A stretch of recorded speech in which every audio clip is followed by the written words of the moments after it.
All right, hi. My name is Robert Nelson Houtz. I am the third generation to operate RF Houtz Sons in Elburn, Illinois. As the story goes, in 1934, my grandfather, Robert Frank Houtz, worked for the Elburn Co-op, and they let him go in that year to give another man a job. But my grandfather was the one that knew how to fix the knotters on the binders, the corn binders, and so he went down to Aurora, Illinois, where the district office was, and asked, said, I want to form a business, and I'm the one that knows how to fix the knotters, so give the dealership to me, and they did. So 1934 is when my grandfather started in this shed, and that was then when we tore it down, there was still parts bins in there with parts in it. He signed contract with the International Harvester in 1934 and commenced in business. My father left college in that year and came into the business with my grandfather. And in 1935, they moved to a location on First Street in Elburn. And this is a picture of that. That was an old church at that time. In 1937, my father married my mother from Aurora, and off we went in business. At that time, again, the district office was in Aurora, Illinois. They would drive tractors home from there. It's about 15 miles, and that's how we got going. In 1946, after the war, my Uncle Hap came home from the war, and he became our parts manager. And the showroom moved to a location across the street on North Street in Elburn. They built a showroom, and they had an annual doings in Elburn, what they called the Elburn Days, and we had displays of equipment at Elburn Days, which is this picture here with a plow. It looks like a Metro van in the background, maybe a Model C off to the right. And so that was something that they did to drum up business. Here's some other pictures of Elburn Days in the early days. Here's a plow day, anything that they could do to drum up business, to show farmers that we were there. We had product to sell. And again, this is after World War II. I grew up in the business. I came along in 1949. There's a big long picture that maybe you see a lady standing there in the white taking a picture. That's my grandmother and her little brownie box camera. Everywhere we went, my grandmother took pictures. And I think that's her again. This is our store on North Street. The showroom was to the left. The parts building was to the right. Previous on the right was a tavern that was run by the family, and that's where the business moved into just after World War II. Here's a showroom picture. It looks like a refrigerator in the background. There's a cub in the background. We had displays. There's a chest-type freezer. Of course, Harvester sold all kinds of refrigeration products. Here's a picture of the group, an early travel-all. My grandfather is on the right. My Uncle Hap next. My Aunt Thelma is married to Hap. Yours truly is a little kid in the foreground, along with my grandmother and her brownie camera. My father in the background with the dark glasses on, and another friend and wife that were out and about. This is a picture from 1954, the Top 100 meeting. We were very successful in the agricultural business. Again, my grandfather on the left, Frank Houtz, my dad, Bob Houtz, and my uncle, Hap Davis, was my mother's brother. Had been in the Army. It was both World War I and World War II. And so we were very successful. Here's another picture of a group. We'd have pancake days in the spring. Again, my Uncle Hap on the left, mechanic Elmer Bowers, my dad. Roy Axland worked for the company. I believe he was in charge of parts. Roy Clark was a service guy, and George Anderson was our zone man.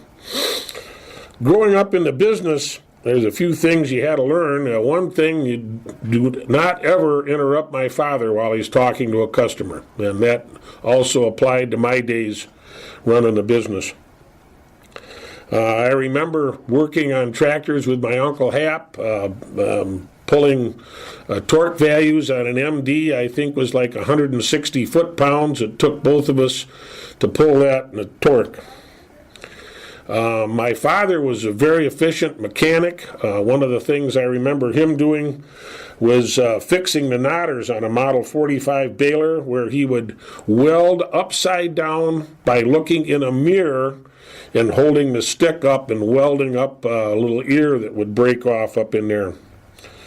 When I was probably 10 or 12, my job was to follow in the pickup truck. My father would work on balers. He'd wave his arms, and down the road we go. And he'd wave his arms again. We'd stop. I'd drive up with a pickup truck, and I would hand tools to my father. We'd wave his hands again, and off we'd go again. That's what I did. I washed windows. We baled hay. I hoed corn. And something we did in the side is we hunted in all the customers' fields. We had pheasants, rabbits, Hungarian partridge, and so we'd go on a service call maybe in the afternoon, and when we got done fixing the customer's tractor, well, we'd say, well, we'll go hunt a few minutes. In 1968, International Harvester consolidated, like some of the dealers, auto dealers have done lately. They got rid of all the little dealers and tried to have one big dealer cover a certain territory, and in my estimation it was the beginning of the end of Harvester, because we lost that personal contact. In 1961, the Cub Cadet Original came out. This is a picture of me mowing with an original. I believe the picture's dated 1963, and so I would have been 14 at that time. Again, this is a new original. Notice the oil bath air filter on it, and I'm down in my grandmother's orchard mowing away. So in 1968, we dropped the ag business, and we became just a pure Cub Cadet dealer. We then moved to a new location, a block west, to the location at 245 East North Street. In there, again, Harvester went on strike. The employees back about 1980, one of their mottos at that time was, "We're not giving up, we're going on." 1981, Harvester decided to sell Cub Cadet. They sold out to Modern Tool and Die, otherwise known as MTD. Our zone man at that time was a fellow by the name of Tim Leary, and he called me in the evening on Sunday evening and to inform me that the Cub Cadet line had been sold. And he said, "I'm no longer your contact. We're not with Harvester, so long. Have a good life. Goodbye." And that was kind of the end of that. This is a picture of what I called a Blue Jewel. Was a 1952 pickup truck that I was driving when I got married in 1972 after coming back from the service. Again, at this time, the Harvester was on strike, and there was a load of bad engines, KT-17s that Kohler made, that had a problem with the crankshaft. And because Harvester was on strike, most of those engines went to John Deere in their 317s. And so Cub Cadets did not have as many problems with that engine as John Deere did. I joined the business full-time in 1981, and just to move ahead, I closed the business in 2016 on March 31st, and I worked all those years at the business, raised kids, made a living, and so that's jumping ahead. In 1984, here's a red pickup truck that I had. I bought brand new. I took a bus to Fort Wayne and drove it home from the factory. Another blue truck I had, harvester truck. 1984, we'd been in business 50 years. We had a big celebration, invited customers, and that's a picture of that. Cub Cadet Corporation, I believe in 2011, had a big show, I believe, in Florida, and they presented all of us dealers that had been a dealer for 50 years. It's a picture of my wife and I with our placard of being a Cub Cadet dealer for 50 years. One of the things I've professed through the years, my degree, I have a bachelor's degree in science, in biology, and I've said many times that frogs and tractors are the same. And in college, we learned to identify the different parts of a frog, his circulatory system, his muscular, different things. And you can do the same thing with a tractor, with a Cub Cadet tractor. You can identify the starting system, the drive system, the frame, and so on. So frogs and tractors are the same. Okay, so we're moving ahead. Our building up until March 31st was in this building, which is another 3 or 4 blocks east of the 245. This is at 701 East North Street. We had utility vehicles, compact tractors. My son-in-law became involved in the business, and it looked like we were going to be a 4th generation. Unfortunately, my son-in-law was killed in an accident at home in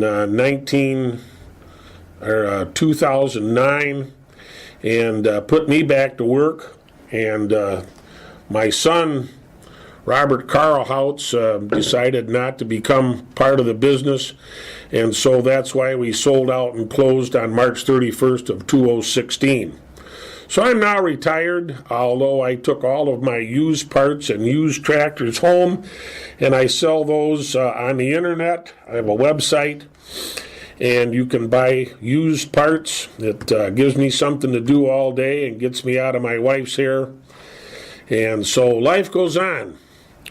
So that's the story of RF Houtz Sons Incorporated. We were incorporated since 1985. Again, my background, I graduated from Kamen High School in 1967, from Aurora College in 1971. I spent a year in the Navy Reserve. I married a farm girl from Sandwich.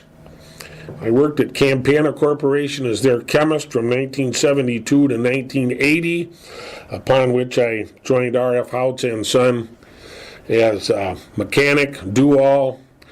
I always referred to myself as the HOR. I'm the head of everything, HOE. Okay, so that pretty well sums all of that up, and thank you.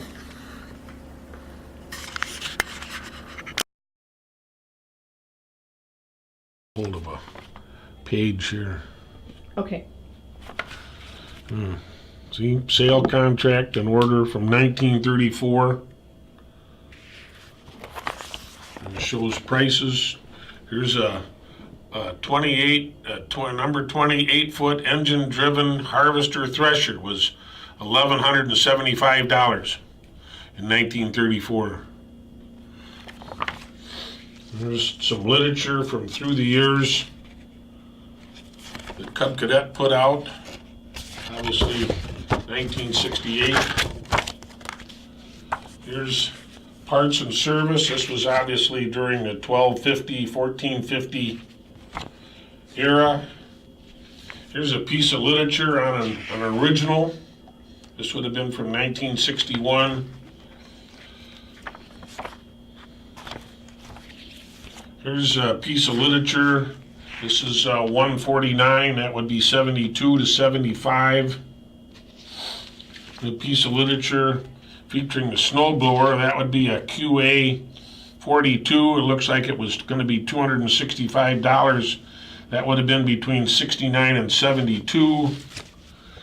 Here's a piece of literature from the 102, 122, 123 era, 64, 65, 66 that I have. Here's a letter telling us that we're again a top 100 dealer. There's some more pictures.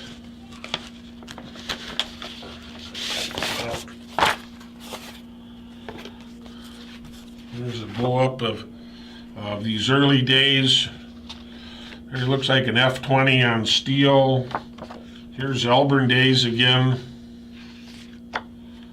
We saw these pictures on the slides, one of our early trucks. There's a picture of a nice Model C with a mounted two-bottom plow. Again, me on an original, somewhere in 1961, 62. Picture of a steam engine, thresher. This is a Congregational church in Elburn. So there's some of my extra pictures that I have, that I carry with me. How's that? Neat.